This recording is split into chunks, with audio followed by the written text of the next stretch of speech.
Hey Luke, Ben America's Baseball Camps. Just reviewing your swings and doing some video analysis work for the camp that you went to in Arizona, and thanks for coming to camp, and I wish you the best this season. I do have some recommendations for you that I'd like you to work on as a former pro player. I played for the Chicago White Sox organization and won a minor league batting title. So hopefully I have some good insight for you on a couple things that I do see that you can work on, and let's go ahead and get started here. So first thing I do is when we go to swing on your stride and on your stance, just looking at reviewing back and forth, I always check out your levels. Your levels are good, meaning that your eye levels start and end in the same plane, which is very, very good in regards to not going up and down. A lot of guys will shrink or stay tall in regards to that. So the first thing I do see, let's go into what's called stride foot or land foot. When I get yourself going, you get yourself loaded up fine. The biggest thing I do see is we're going to focus on this front foot. And as I go here, I take this other one off. Let's focus on front foot. So if I go back into stride, it's very important for you to, when you land, that you don't land open like that. That's called an open front side. And we need to hit against a firm, closed front side. And you see that back there. It really begins to be open. So one thing you can do is I would recommend is stand in on pitchers, throwing bullpens, obviously with the helmet on. And you can just work on your takes and work on your strides. Because in this part of your swing, I want your heel to be facing the guys on deck. You can kind of see that your heel is facing way over here.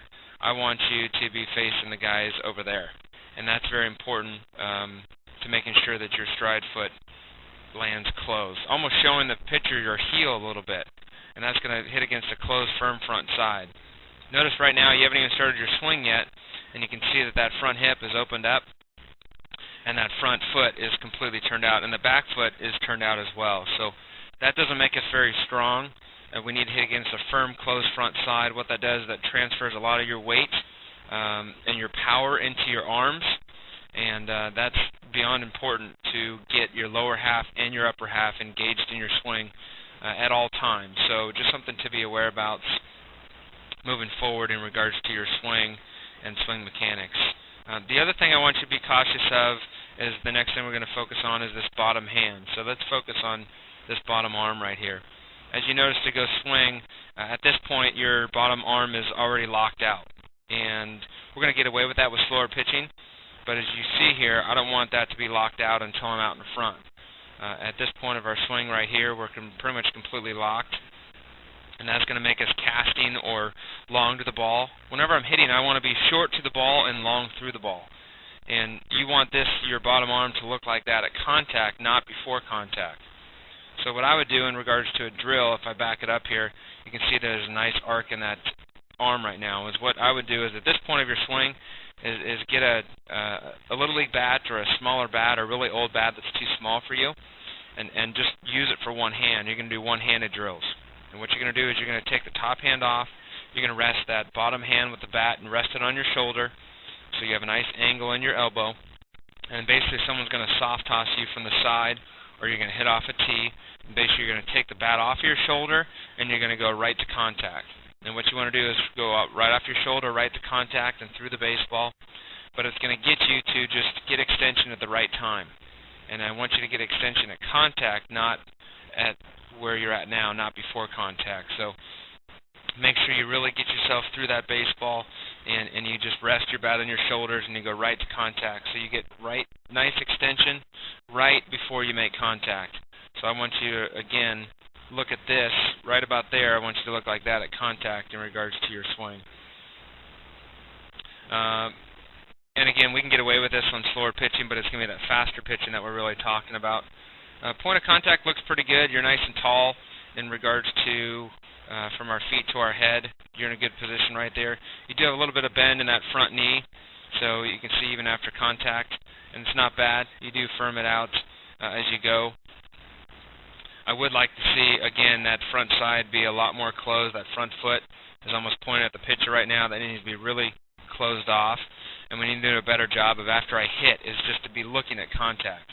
So when you're hit, just stay down and look at contact there, because that's just a biggie to work on, that you're going to keep your head on the ball.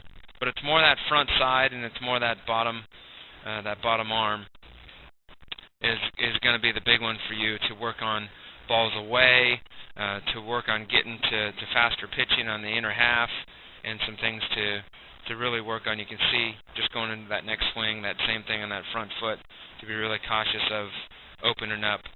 And I want to make sure at this point of your swing you're almost showing the heel to the pitcher, so your heel should be way over here compared to having right now your heel facing that over there. So you can also see when you hit your land foot of how locked out your bottom arm is, and that at this point of your swing it needs to be nice and bent. And those are two of the only things that I really see at contact. Contact looks pretty good, but you can see you kind of cut it off. Watch your hands after contact. You really snap those wrists, so your wrists are palm up, palm down here, and then after you hit right about here, and watch how fast you snap those hands. What you want to do is you want to stay in the barrel a little bit more, so you want to snap your wrist this way, and don't snap them over and roll them. Just keep that palm up, palm down. You can see that top hand's already turning over on you, and you're kind of cutting off your swing. So make sure that you can keep that palm up as long as you can. So being short to the ball, long through the ball, don't snap those top hands, stay through the baseball better. I always thought about hitting two balls, the ball that you're actually hitting, and then an imaginary one in front of that. And you can really hit through the first one, through the second one, and then you turn your hands over after the second one. Just really get behind the baseball and hit through it. So those are the three things, is that front foot, that bottom hand, and staying through the baseball more. And keeping your head at contact afterwards. So you really got those four things. So I would watch this video over and over again, and these are some pretty big things to work on that are going to make some great strides in you in bringing your hitting to the next level. So hopefully you get something out of this. We're glad you came to camp, and I look forward to seeing you back hopefully next year. Have a great season.